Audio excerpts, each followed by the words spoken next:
Episode 384.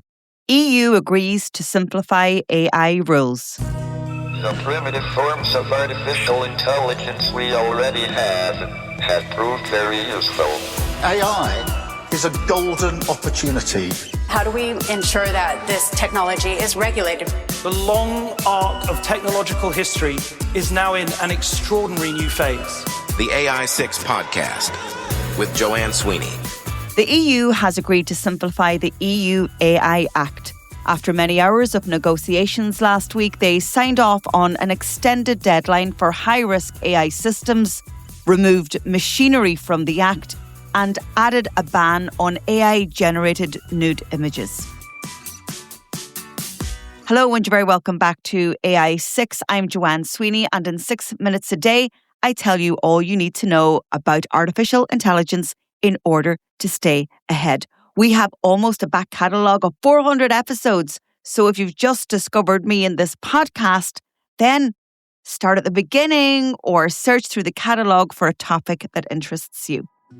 The agreement last week is part of the European Commission's push to simplify AI rules to promote innovation. The simplification drive came after businesses complained about overlapping regulations and red tape that they said hampered their ability to compete with US and Asian rivals. The EU AI Act is the first comprehensive AI law in the world, and it entered into force in August 2024, with key provisions phased in over time. The agreement reached last Thursday still needs formal approval from EU governments and the European Parliament in the coming months, but the political deal is done. Marilena Ruana, Cyprus's Deputy Minister for European Affairs, said in a statement, "Today's agreement on an AI Act significantly supports our companies by reducing recurring administrative costs." Cyprus currently holds the rotating EU Council presidency, and Ireland takes it over on July 1st. The European Consumer Organisation says the changes weaken the Act. The tech lobbying group CCIA says lawmakers should have gone further, so criticism is coming from both sides.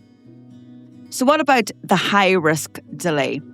The rules governing high-risk AI systems, those involving biometrics, critical infrastructure and law enforcement, will now apply from the 2nd of December 2027. The previous deadline was the 2nd of August this year, so that's a 16-month extension. And what does high-risk actually mean? Well, under the EU AI Act, high-risk systems include AI used in recruitment, education, critical infrastructure, law enforcement, migration, border control, the administration of justice, and biometric identification. So if you're deploying AI in any of these areas, the strict obligations around risk assessment, data quality, human oversight, and post-market monitoring now have a new deadline. For organisations, this is potentially more breathing room and, of course, not a free pass. The technical standards needed to comply are not yet finalised. The European Commission says these will be published later this year. So the delays reflect the reality that nobody has the tools ready to comply on time. So what about the second change around machinery? Well, machinery has been excluded from the AI Act entirely on the basis that it is already covered by separate sectoral rules. This came after pressure from major industrial players, including Germany's Siemens and Dutch chip maker ASML. ASML, for your information, is the largest shareholder in Mistral AI, based out of France. So if your organisation makes or deploys industrial machinery with AI components, this is good news. The compliance burden is now governed by existing machinery directives and not by the EU AI Act on top. And then a really important change around deepfakes. The deal includes a ban on AI practices that create unauthorised sexually explicit images. This applies from the 2nd of December this year. It's a direct response to AI-generated notification, including content produced on XAI chatbot Grok, which I covered in detail in episode 283 last year. Dutch lawmaker Kim van Sparentak said, "By the end of this year, everyone, but especially women and girls, will be safe from horrific nudifier apps being widely available on the EU market." Well, we hope that they will be safe, but we know the law is one thing, implementation is quite another.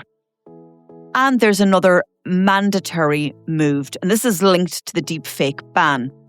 Mandatory watermarking of AI-generated output applies from the 2nd of December this year. This is a transparency requirement. If your organisation produces synthetic content, AI-generated images, video, audio, or text published to inform the public, you will need to mark it. And this aligns with what I covered in episode 279 on disclosing AI-generated images. And now it will become law and not just best practice. So what does all of this mean for your AI strategy? Well, first, don't assume the regulatory landscape is settled. The Commission proposed simplification in November 2025, and we're watching it being negotiated in real time. We have to stay informed because the rules may change further. Second, if you're deploying high-risk AI, you have an extra 16 months. So you need to use that time to build governance structures, document your risk assessments, and prepare for compliance.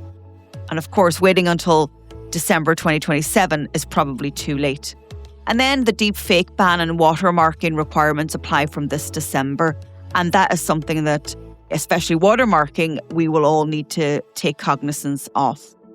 So the practical question is whether to wait for clarity or to move to compliance. And my advice would be certainly to get your governance, your policy, and your technical assessments in place and test them before the compliance dates.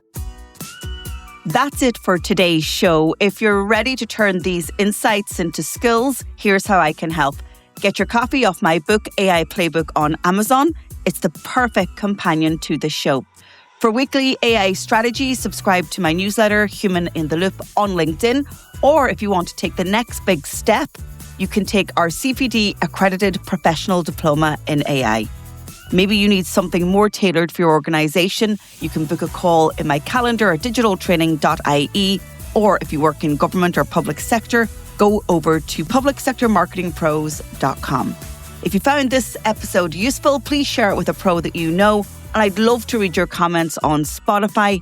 And if you can, take a second to like, rate, or subscribe wherever you listen. It really helps the show. This is AI6. I'll talk to you on the next episode.